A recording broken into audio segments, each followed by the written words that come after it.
വചനാമൃതം തയ്യാറാക്കി അവതരിപ്പിക്കുന്നത് doctor sister Ashmitha. ആത്മജ്ഞാനമാണോ ജ്ഞാനപ്രാപ്തിക്കുള്ള പ്രധാന മാർഗം? അത് ചില വ്യക്തികൾക്ക് മാത്രം നൽകപ്പെടുന്നതാണോ? എന്താണ് ആത്മജ്ഞാനം?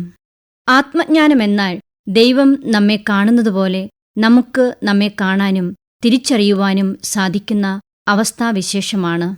ദൈവകൃപയിൽ ചരിക്കുന്നവർക്ക് അത് എളുപ്പം സാധ്യമാകും. സ്വയം അറിയാതെ മറ്റുള്ളവരെ അറിയുക എന്നത് അർത്ഥരഹിതമായ ഒരു പ്രവൃത്തിയാണ്.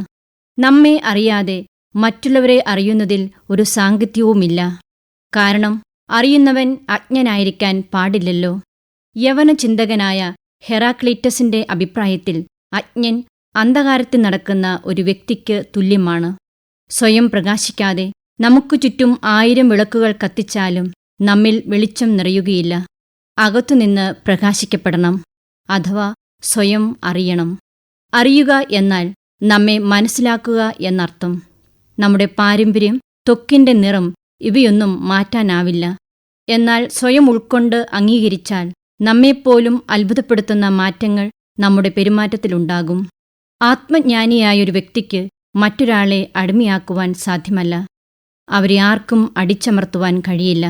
അവർ ആരെയും അടിച്ചമർത്തുകയുമില്ല. നിഷേധാത്മക ചിന്തകളാണ് നമ്മെത്തന്നെ അറിയാനുള്ള വഴിയിൽ പ്രതിബന്ധമായി നിൽക്കുന്നത്. ഞാൻ നിസ്സാരനാണ്, എനിക്ക് കഴിവില്ല, ആകർഷകത്വമില്ല, ബുദ്ധിസാമർഥ്യമില്ല തുടങ്ങിയ ചിന്തകളാണ് നമ്മെ പിടികൂടിയിരിക്കുന്നതെങ്കിൽ വളരാനാവുകയില്ല. ഒരു ജ്ഞാനി ഇതിനെല്ലാം അതീതമാണ്. തേജസ്സുറ്റതാണ് ജ്ഞാനം. അത് മങ്ങിപ്പോവുകയില്ല.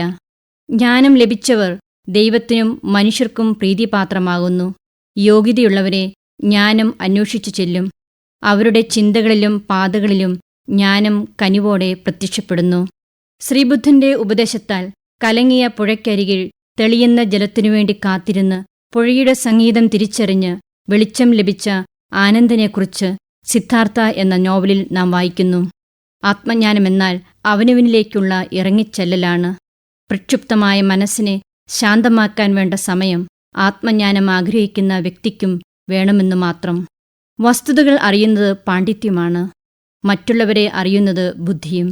എന്നാൽ അഹം അറിയുന്നതാണ് ജ്ഞാനം. അത് അത്ര എളുപ്പമല്ല. ഒരിക്കൽ ഒരു ശിഷ്യൻ ഗുരുവിനോട് ചോദിച്ചു, അറിവും ബോധോദയവും തമ്മിലുള്ള വ്യത്യാസം എന്താണ്?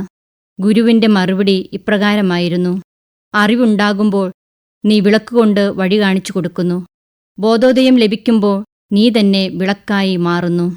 നമ്മെ അറിയാതെ മറ്റുള്ളവരെ അറിയുക അസാധ്യമാണെന്ന ചിന്ത നമ്മിലേക്ക് തിരിഞ്ഞു നോക്കുന്നതിനും ഒരു വിചിന്തനം നടത്തുന്നതിനും നമ്മെ പ്രേരിപ്പിക്കുന്നു. കുടുംബത്തിലും സമൂഹത്തിലും നിലനിൽക്കുന്ന അസംതൃപ്തിക്കും അസ്വസ്ഥതകൾക്കും ഒരു പരിധിവരെ കാരണം നമ്മിലുള്ള അജ്ഞത തന്നെ. ഹൃദയത്തിൽ നിറയെ അന്ധകാരമാണെങ്കിൽ നമുക്ക് എങ്ങനെ നമ്മെ തിരിച്ചറിയാനാകും? പ്രകാശം നമ്മിലെ അന്ധകാരത്തെ തുടച്ചു നീക്കി ജ്ഞാനം കൊണ്ട് നിറയ്ക്കുന്നു. അങ്ങനെ നാം ആരാണെന്നും എന്താണെന്നുമുള്ള തിരിച്ചറിവ് ലഭിക്കുന്നതോടെ ആത്മജ്ഞാനികളായി നാം മാറുന്നു. ഡോക്ടർ സിസ്റ്റർ അഷ്മിത തയ്യാറാക്കി അവതരിപ്പിച്ച വചനാമൃതമാണ് ഇതുവരെ കേട്ടത്.